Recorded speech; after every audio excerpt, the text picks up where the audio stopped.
PFI और rehab foundation पर ED ने बड़ी कार्रवाई की है। मनी लॉन्ड्रिंग मामले में ईडी ने पॉपुलर फ्रंट ऑफ इंडिया और रेहाब इंडिया फाउंडेशन के 23 बैंक खातों को कुर्क कर लिया है।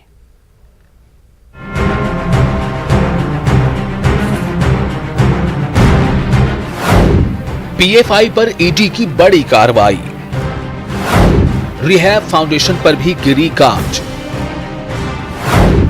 दोनों तंजीमों के 23 बैंक खातों को किया गया कुर्क।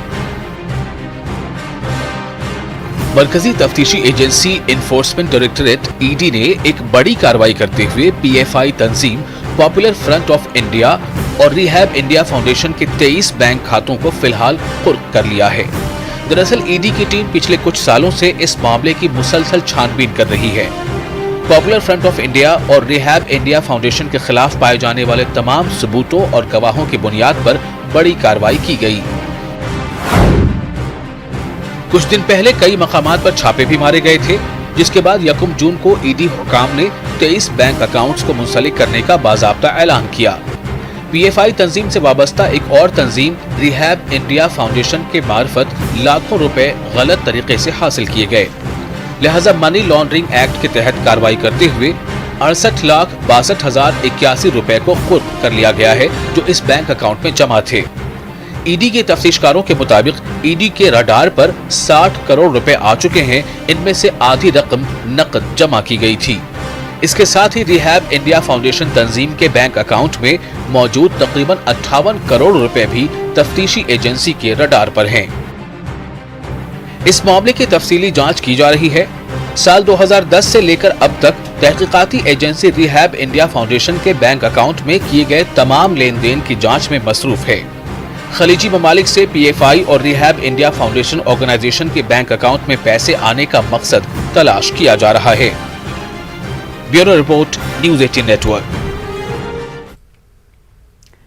तो ईडी की इस कार्रवाई के खिलाफ बेंगलुरु में पीएफआई के नुमाइंदों ने मीडिया से खिताब किया। पीएफआई के कौमी जनरल सेक्रेटरी अनीस अहमद ने कहा कि बीजेपी हुकूमत अपने फायदे के लिए ईडी का गलत इस्तेमाल कर रही है।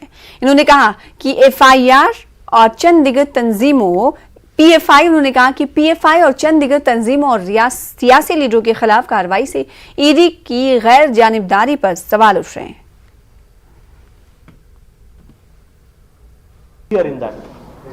सेकेंडली इसके अंदर आप देखेंगे सेम स्ट्रैटेजी पॉपुलर फ्रंट के साथ ही नहीं, एमनेस्टी इंटरनेशनल के साथ भी हुआ, ग्रीन पीस के साथ भी हुआ।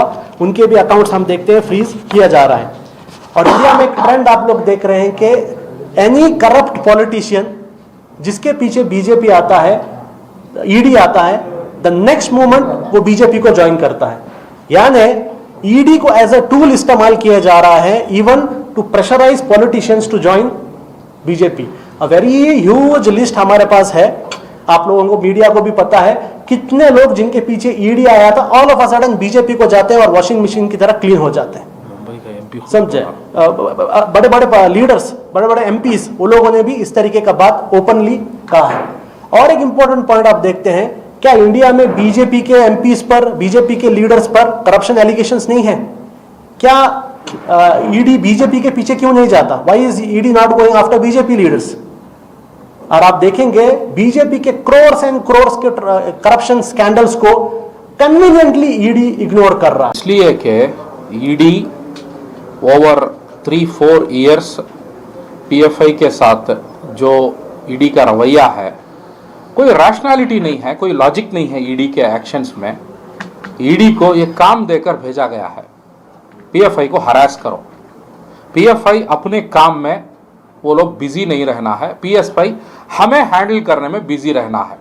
क्या है आरएसएस का जो जुल्म और ज्यादती या जो ह्यूमिलिएशन मुसलमानों पे चलता रहेगा, उसके खिलाफ काम करने में पीएफआई बिजी नहीं होना है। पीएफआई को ये सब एजेंसीज के पीछे पड़ने में ही, एजेंसीज को जवाब देने में, एजेंसीज का जो जुल्म और इन पे जो ज्यादती चल रहा है उस पे ही पीएफआई बिजी होकर रहना है। ये एक टास्क देकर ये सब एजेंसीज को भेजा गया है। तो वही टास्क में जो है ये एजेंसीज जो है वो ओवर टाइम अभी वन बाय वन एक्शन कर रहे हैं। वही एक्शन का एक सीक्वेंस है।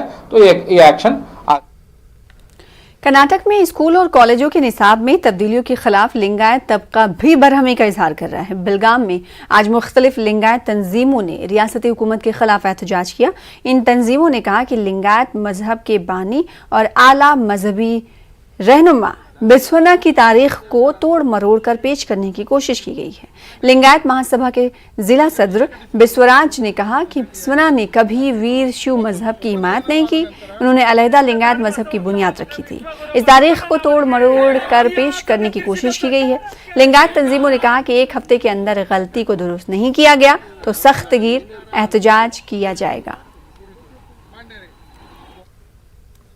बेंगलुरु में आलमी सूफी सेंटर के तहत एक रूहानी महफिल मुनक्किद हुई।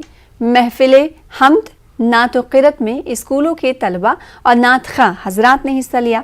दारुस्सलाम में हुई इस तकरीब के मौके पर मुसाबिक़ती नात मुनक्किद हुआ, जिसमें 20 तलबा तालिबात ने अपनी सलाहियतों का मुजाहरा किया। कारी हाफिज इरशाद अहमद कादरी की सदारत और मारूफ शायर मुनीर अहमद जामी की निजामत में तकरीब मुनक्किद हुई। मारूफ नात खां, मुबीन मुनव्वर, अब्बास अली खान और जावेद इकबाल बतौर जज इस प्रोग्राम में शामिल रहे।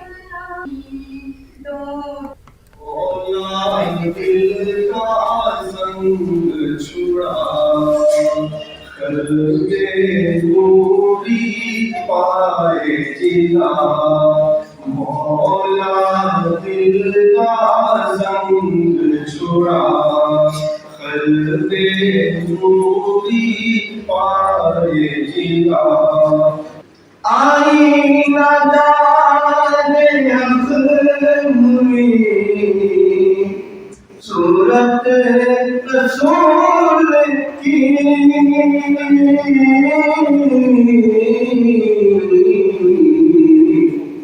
ज़ाहिर खुदा हुआ है बदौलत रसूल की।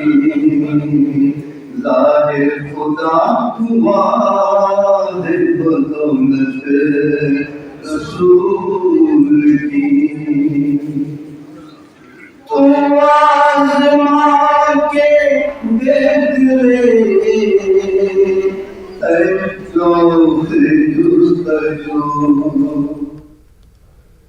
फिलहाल इसी के साथ इस बुलेटिन में इतना ही। मुझे दीजिए इजाजत। देखते रहिए न्यूज़ 18 उर्दू। आदाब।